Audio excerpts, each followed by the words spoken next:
Alright, hello everybody, we are back and today malalaman na natin kung ano ba yung score ng each student doon sa specific subject na hindi na tayo palipat-lipat ng table. 'Di ba? Hindi na natin iisa-isahin. Ang gagawin natin, lalagyan natin ng subject column dito. Okay? Tapos ito, gagawin natin 1 de la Cruz for math, ito yung grade niya. 1 de la Cruz for science, ito yung grade niya. 1 de la Cruz for English, ito yung grade niya. Okay? So, ganun na yung magiging result ng table natin. So, paano natin gagawin yun? So, again guys, like what I said before, ang SQL, parang English lang yan. Okay? So, kailangan natin i-join yung isang table, di ba? Kailangan natin i-join yung subjects table. Okay? Again, for recap lang, ano ba yung itsura ng subjects table? Subjects, check lang natin, subjects table. Yan yung itsura niya, di ba? Yan yung itsura niya. Okay? So, balik tayo doon. From students. So, kung makikita nyo dito, mayroong student ID pala. May student ID column dito sa subjects table. Okay? So, yung student ID na yan, kung titignan nyo, dito sa students table, ito yan. Okay? Yan yung student ID niya. Okay? So, unique yan. Alright? Unique yan. So, i-join natin yung dalawang table. I-join natin yung anong table? Yung subjects table. Tapos, kailangan natin malaman kung paano natin papag-untugin. Okay? So, mamaya kasi yung math ni Juan de la Cruz mapunta sa math ni Elaine Go. Di ba? So, kailangan natin malaman kung paano papag-untugin yung dalawang subjects. Okay? Now, believe it or not, yung term na pag-uuntugin, ginagamit talaga yon sa corporate. The amount of times I've used pinag-uuntugin while working my data job, my daily data job, I cannot count it, okay? Lagi namin sinasabi, okay, pag-untugin mo yung dalawa, ikaw kaya pag-untugin ko, di ba? Parang ganun lang.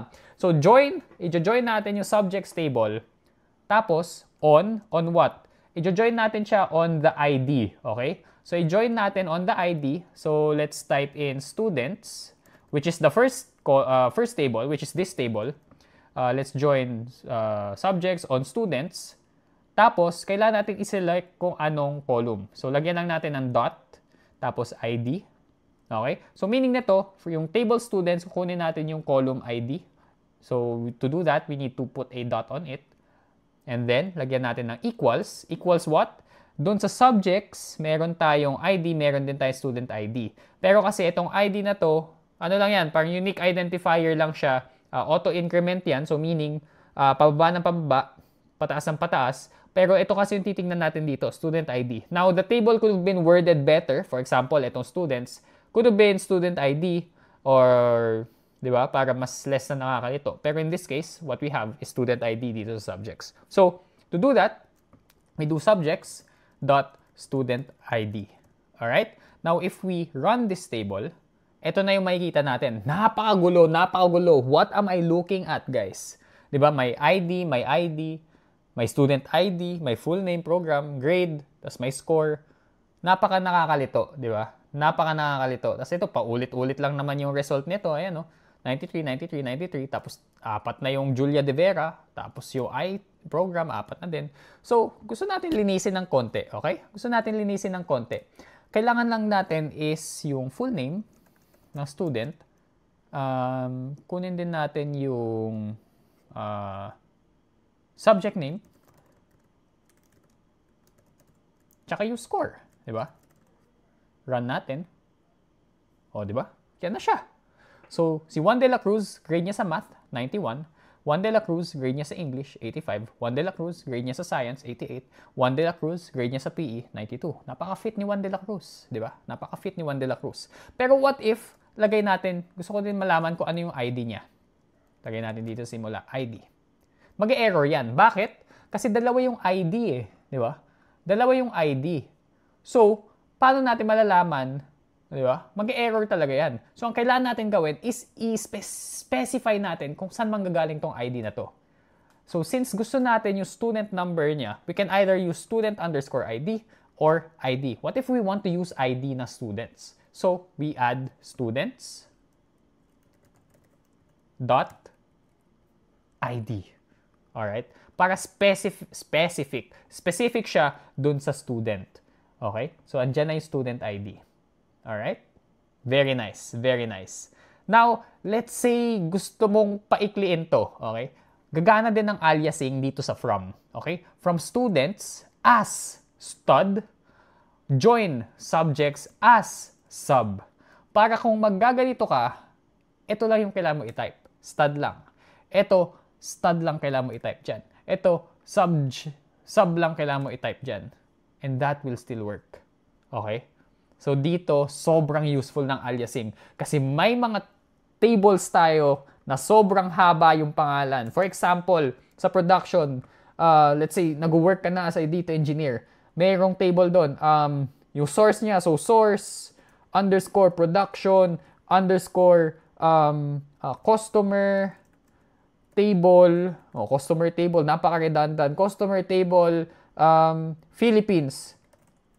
Napakahaba naman yan. Lagyan natin ng alias. Prod, hindi, ang pangit pa din.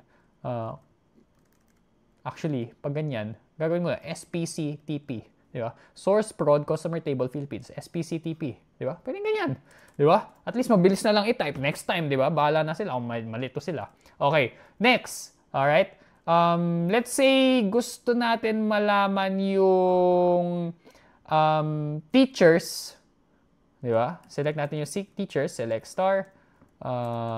From teachers, check lang natin. Okay? Gusto natin idagdag dun sa table natin kanina. Okay? Alam natin, may subject eh, di ba? May subject yung mga teacher eh. Pero gusto din natin malaman kung sino ba yung professor ng mga students kanina. Okay? So ulitin natin lahat Ulitin natin lahat. Kasi alam ko nakakalito itong topic na ito eh. So, select from students. Okay? I-join natin yung subjects table. Okay? I-join natin. Join subjects. Lagyan natin ng alias para madali. From students as stud. And subjects as sub. Okay? On, dito sa join. On stud dot saan yung unique identifier natin, ID, equals sub dot student ID. Again, hindi itong ID na to kasi yan, incremental lang yan, mahaba yan eh. Okay? So yan, lalabas na lahat. So let's select the things that we need. Let's select only the full name. Let's select the year level, why not? Year level. And let's select subject name. And score, syempre. Okay. And for good practice lang, we need to add the aliases. Okay? Stud.full name, stud.year level, subject name sub, and then score sub. Okay? Now, gusto din natin malaman dito, lagyan natin ng teacher table para malaman natin sinong professor ba yung pinakamababa magbigay ng grade. Alright, that's what we'll be doing. So, pwede pa tayo mag-add ng isa pang table. Alright? Join. What do we want to add? Join teachers as T on anong unique identifier natin doon. So, pag binuksan natin itong teachers, ang unique nila dito is ID, pero wala tayong makukuha doon eh. Wala tayong mapapag-untog doon sa subject tsaka ID eh, di ba? Pwede yung subject assigned. Iuuntog natin dito sa subject name. Make sense? Make sense? Di ba? Make sense? Okay. So, let's do that. Okay? So, let's select subject dot subject name. Okay? Subject name equals what? Teachers. O, diba? Naka-alias T dot subject assigned. So, let's see what that does. It does nothing. Bakit? Kasi hindi nakaselect dito eh. So, idagdag natin dyan. T.full name. So, ang mangyayari dyan, yung full name ng teacher, lalabas dito. Now, see, this is why linagyan natin ng alias or linagyan natin ng declaration dito. Specify na agad natin. Kasi imagine kung di mo linagay yan. Tapos, nagdagdag ka na isa pang table. Full name din yung column name nito. Full name din. Hindi mag-run yan, mag-error yan. Kasi dalawa yung full name na column na linagay natin. So, Buti na lang, linagyan natin ng ganyan. Buti na lang, linagyan natin ng ganyan. Kaya nag-run siya. Okay? Now, practically, medyo nakakalito pa din to. So, lagyan natin ng as to. Stud name. Okay? Stud name. Ito, lagyan natin ng prof name. Ayan, hindi na siya nakakalito. Alright? So, that's join. And meron tayong actually different types of join. We have inner join. We have left join. Actually, dito ko lang ilalagay. Comment lang. Inner join. We have left join. Right join. Ano pa ba? Outer join. Full join. Madami ang joins na yan. If you guys want to look into all of those joins, it's gonna be a long, long story.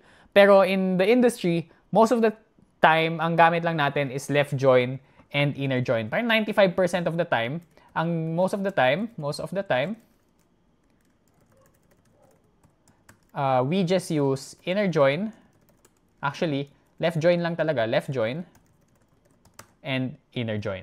Alright? Ngayon, there are diagrams out there which really discuss kung ano ba yung mga tables, ano ba yung mga joins, ano yung mga ginagawa ng joins, okay? So for the left join, it takes the left table and kung ano yung matching sa right table. Yung inner join, yung gitna lang, kung ano lang yung nagmamatch, okay? So something like that. So sa right join, yung right table lang, outer join, yung labas lang, yung full join, lahat. Di ba? So may mga tables dyan, may mga charts dyan na pwede nyo tignan as reference. And also, you guys will get used to this as long as you just keep on practicing. Alright? Alam ko sobrang nakakalito pa nito.